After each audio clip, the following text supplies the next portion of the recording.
how to get your clients, how to get customers. Now, you want to first understand how many customers do you actually need? How many customers do you actually need to be successful? Okay, well, in this example, we're just going to use, okay, you have one car, you have one vehicle, and if you have more, of course, you can multiply this number by the number of vehicles that you have to get an accurate number. So, but how many customers do you actually need to be successful? Okay, so you have 30 days in a month. So there's 30 days in a month on average, and you want your car to be out 80% of the time on average, which is out of that 30 days, you want your vehicle to be out 24 of those days at the minimum. So that allows you time for maintenance on your vehicle.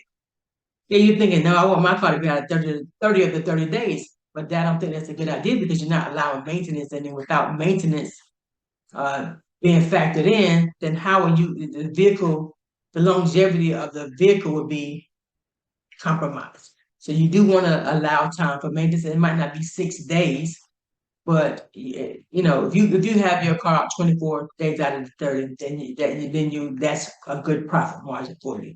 But of course, you want it to be out more, but you keep in mind that you do want to leave time that is important that you maintain the vehicles so that it can perform well throughout its life cycle. So back to how do we attain customers? So we understand that there's 24 days that we need the car to be out on a minimum or on minimum. And then so we want to know backtrack. Okay, so we need 24 customers that are ready for 24 days, 1 day each, or you get one customer that rents for the whole 24 days, or six customers that are ready for 20, with six customers that are ready for 4 days each. So you understand, you need to figure out, so at the most, we can say we need 24 customers. So how do we get those 24 customers to service this one vehicle?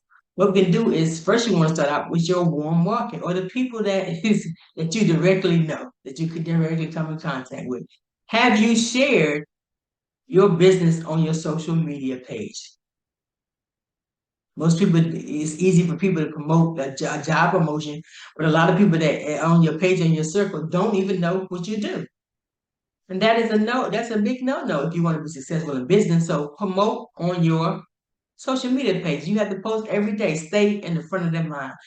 Pepsi, McDonald's, those big name box companies that's well known, they're still marketing. So you have to be mindful, stay in front of them, constantly in contact. They might not support you right then, but when they need a car, then you'll be in front of mind. Okay, and then now you have your neighbors, people that you attend social functions with. Do your neighbors even know what you do? Do you have any type of sign or anything? Do you speak to your neighbors? Are you friendly so that they will care to support you? Or do you just go in and close the doors and never have any type of communication with anyone? Everybody should know. You should be the biggest spokesperson, your brand ambassador for what you have, your business that you have. Okay? So now, I'm certain that it depends on what type of neighborhood you live in. There's 24 people in your neighborhood that could possibly need a car at some point.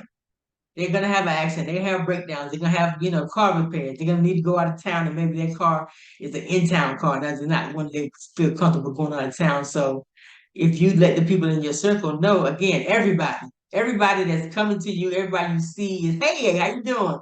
I'm doing well, and this is my level up rental car, and I would definitely appreciate it if you could support my business, my endeavor. Okay. And then of course there's a way that you don't have to necessarily spend, we're not talking about marketing. Marketing doesn't have to be paid. So what you do is you go around, there's a vendor list for your customers, fellow entrepreneurs that have a similar target market that you do. So similar people that you want to attract, there's a vendor list of people that you can go out and speak to. In the car rental industry, there are of course other car rental agents.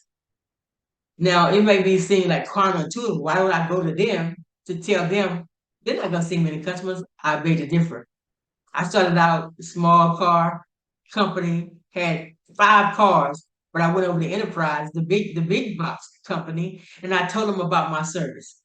I told them what I offered, and I told them that if they had any customers that they did not want or could not service, please send them my way, and vice versa.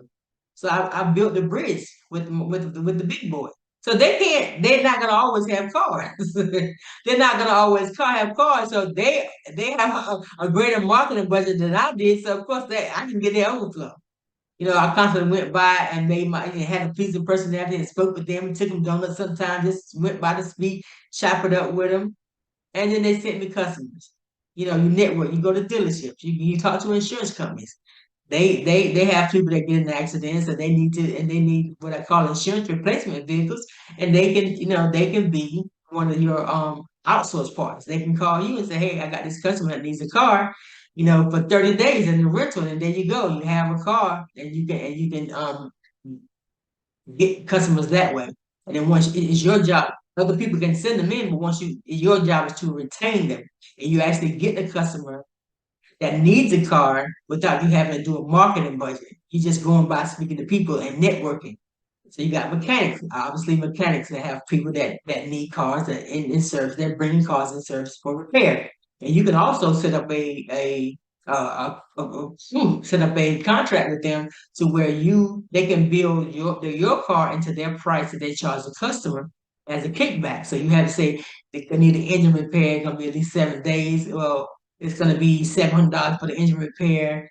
If you need a rental car, we can include that in there for $1,000. So that's a package program that they could do. The valets, they know people that's with cars, and maybe they'll allow you to sit your car out there out front for a small fee, and you can just tell the valet that, hey, if you get a customer while you let me sit this car here, I give you a kickback, a certain percentage of that rental for referring me. Got hotels, you can do the same thing with sitting your car at the hotels for people coming to town for travel, and they can recommend you. You have party promoters, wedding planners. You have TV promoters, it's photographers, it's a videographers. It depends on what type of video. If you're in an exotic space, and of course they will want to use your cars or sit outside in front of the club. If you have exotic, nicer cars, that for the display that will draw attention to their club or to their venue.